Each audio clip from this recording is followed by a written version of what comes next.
Pastor Apollo C. Kibuloy, Jacqueline Roy, Crescente Canada alias Enteng,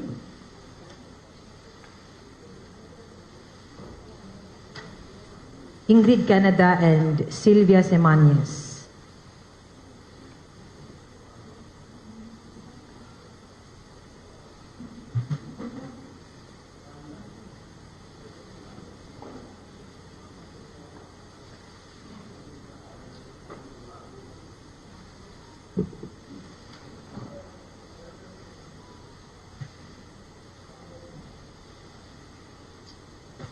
Okay? Okay na po.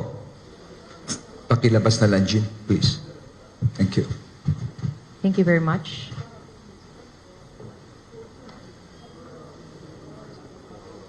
Balik na, sir.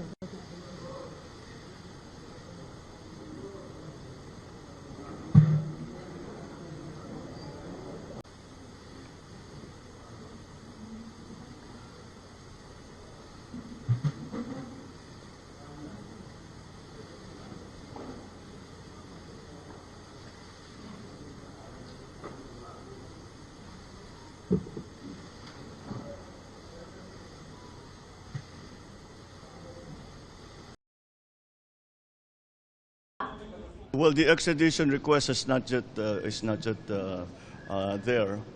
Besides, the judicial processes that Apollo Kibuloy is going to have to go through now, locally, still have to be done. Because we have, what has been done is that we have implemented and enforced an arrest warrant that was issued by the court. For the moment, hindi extradition ang tinitignan natin. Ang tinitignan natin ay yung mga kaso na mga complaint na pinila dito sa Pilipinas. At yun muna ang kailangan niyang harapin. Yung na-involved, yung behind the scenes na na-involved, ang ating Chief PNP ay talagang all the time, araw-araw nagre-report sa akin, sometimes 2-3 times a day, kung ano yung mga pangyayari doon sa Davao. So, it is really with some relief that I can say that at least this phase of that operation is now over, and we now leave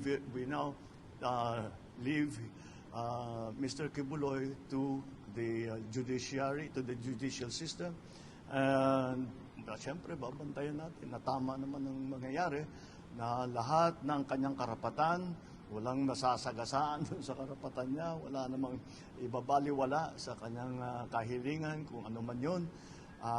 But again, there is no special treatment. Although he's a very prominent person, we actually, hindi na, kung kahit na may magsabi na gawin natin special treatment, hindi namin alam gawin yun eh. We don't know what special treatment is. So we will treat him like any other arrested person, and will respect his rights, and we will go through the process. The process will be transparent. Everyone who is involved will be accountable, and we will demonstrate once again to the world that our judicial system in the Philippines is active, is vibrant, and is working well. All right? Thank you. Okay. But let's be very clear. This was a police-led operation. To his credit, ang sabi niya, yung mga follower niya, magpapakamatay para sa kanya. At ayaw niyang mangyari yun. So to his credit, he was still displaying a modicum of leadership to his followers.